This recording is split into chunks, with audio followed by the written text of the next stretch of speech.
and welcome back to another Pen Talk. Thanks for tuning in.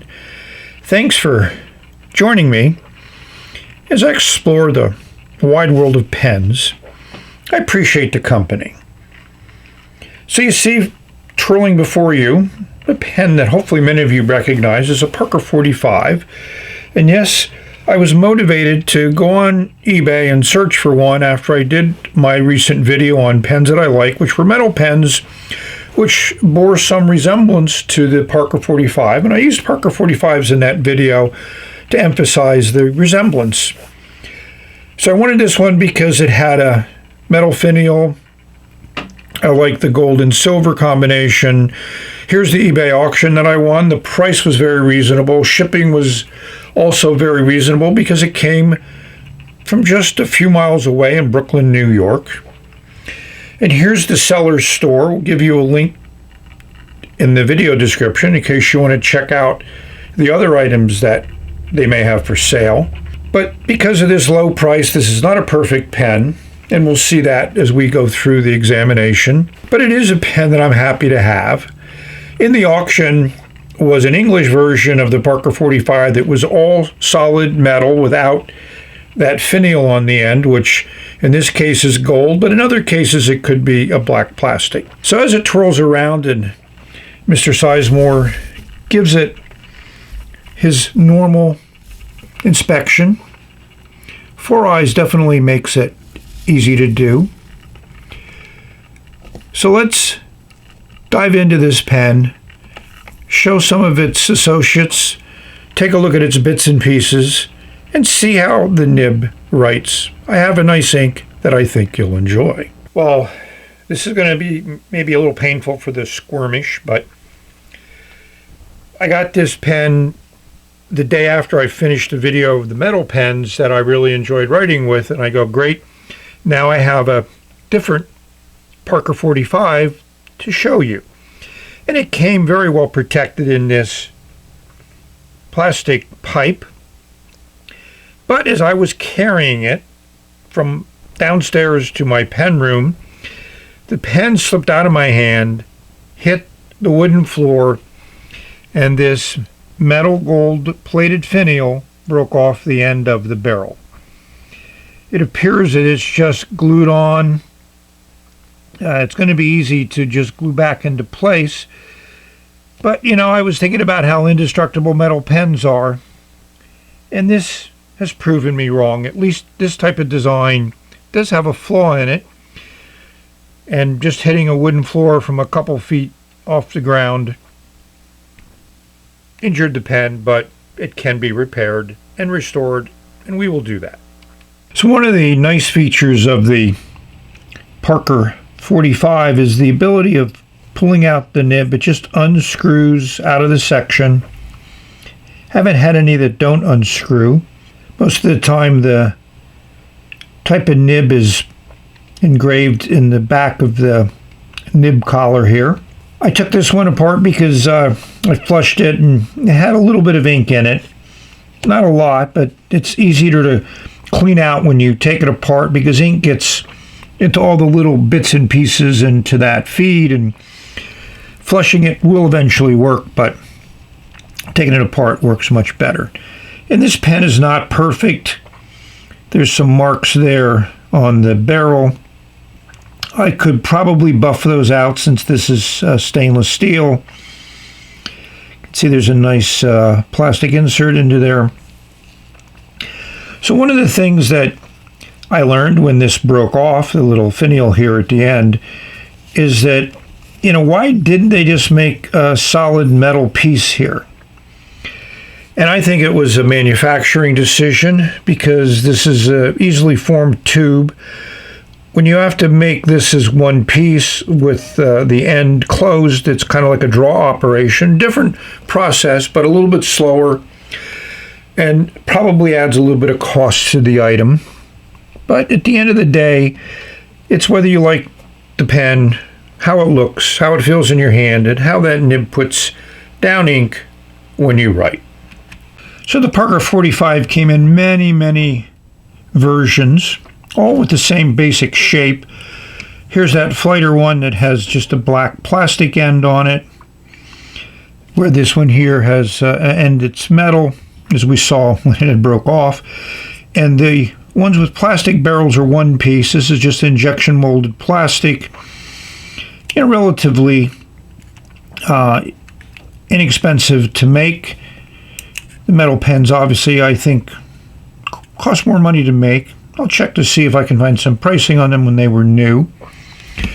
One of the things that made this auction affordable was there was no converter, but I have a fair number of Parker converters. Also, the Parker cartridge can fit, and I have a number of those. These are proprietary, so you just can't use any cartridge in these pens. Aerometric filler came in a number of different varieties. I'm certain there was a very automated machining process that formed these out of metal. You know, pieces are crimped together. These are pretty good. I've never had to restore one or replace the bladder inside. So this is an ink that called out to me. I was looking for an intense blue ink, and this does have a slight bit of glitter to it, but as these Trommel inks that I've used in the past, I'm using a lot of pens, that glitter is just a nice subtle little attribute to the ink. And this is definitely in that blue family. Let's bring in a little bit more light and subtle glitter. Chromatography shows it to be blue. So I think we'll show you how to fill the pen. Obviously, I shake up the bottle to make certain that glitter is nice and distributed. Take off the cap. You can see, nice color. So we have that converter inserted into the section. It goes in very deep, very secure. I thought about replacing the fine nib, but I'm going to use the nib that came with the pen. I do have mediums and broads that I could put in there. Just insert that into the bottle, pretty much up the section, and let's listen if we can hear it.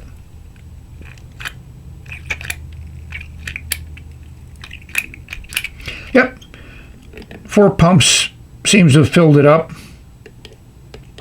and we just let some drip out. Nope, we're in good shape. So let's see how that ink writes. So the more one looks at a pen that they bought on eBay for a very, very good price, you see little things besides some of the marks here, which I did a little bit of polishing to try to get them out, but they're not going to be completely gone without more effort than I'm willing to do. As you can see, this clip is slightly sprung.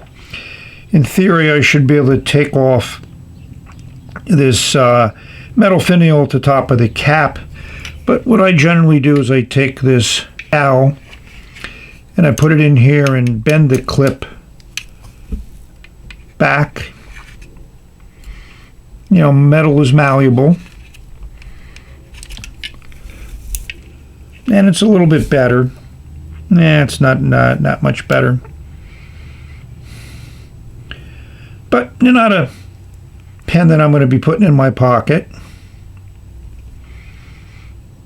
They're just, again, something I could work on, but not something I'm going to do now.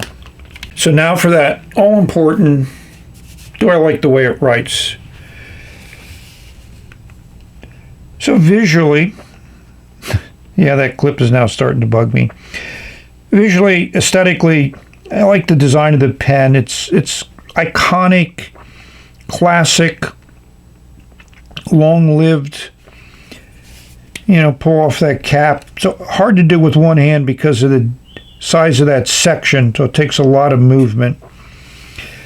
But the pen is well designed, fits well in the hand without posting. But as you can expect from this design, it posts very deep, very securely, and actually makes the pen feel a little nicer in the hand, adds a little bit of weight to it.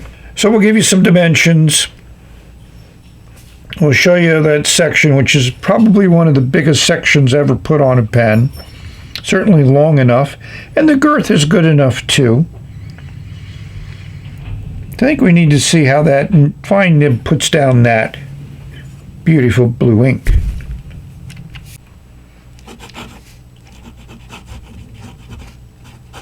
I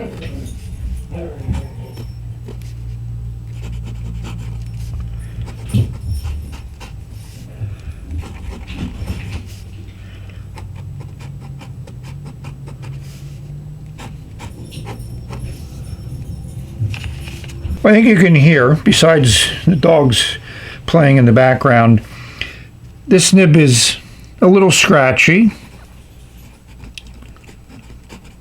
And when you look at it, the tines are slightly out of adjustment, but not as much as I would think to cause the way it feels on the paper. But the end of the tipping material is also a little bit rough. So these nibs sometimes can be relatively inexpensive to find, so I could easily swap this out with another nib.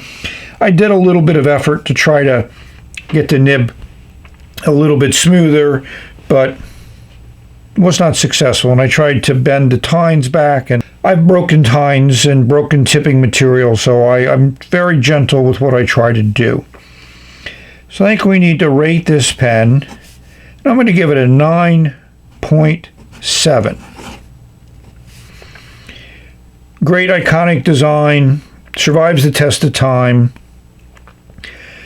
build quality, removable nib, and aerometric filler, which also can be a cartridge. And I find the aerometric filler to work fine. I know there's some controversy and some people don't like it, but not one of the things that I object to. It bugged me about some of the little nuances of this pen. So I worked on the clip, and now it looks normal. You don't see that big gap like you saw before. It'll work now as a clip to your shirt pocket. I had to remember about metal elasticity and metal memory, so what I did is I moved this clip from left to right, bent it down as far as I could, went back and forth until eventually this clip curvature became more normal. You can see there's a nice big gap there, and Mr. Sizemore was very observant when I did this. I also decided to take down those scratches. They're not going to be gone permanently, but a long time ago I invested in this, I call it emery paper. This is a 3000, this is a 2500, very fine. So they were able to take down those sharp edges, and it's still not perfect, but it's very, very good, much better than it was before. So the pen now is more normal. And I also decided that I would swap out that fine nib for this broad nib, and we'll show you that writing now. Spoiler alert, big improvement.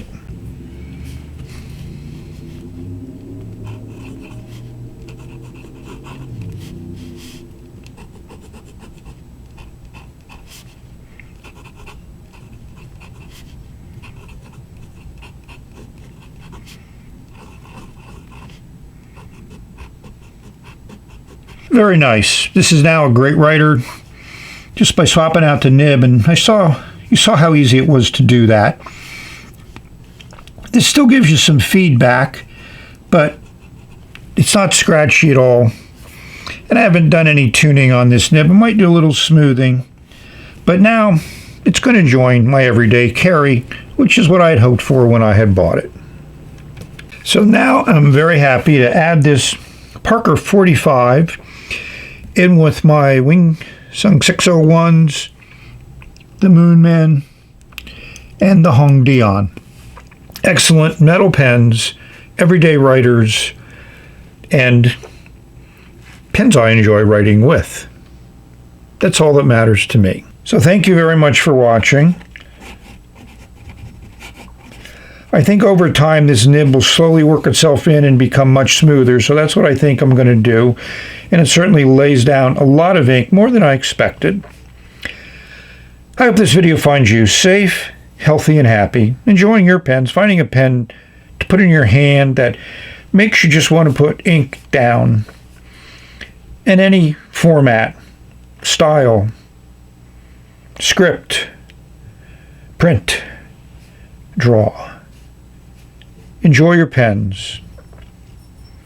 We've reached the end of this video,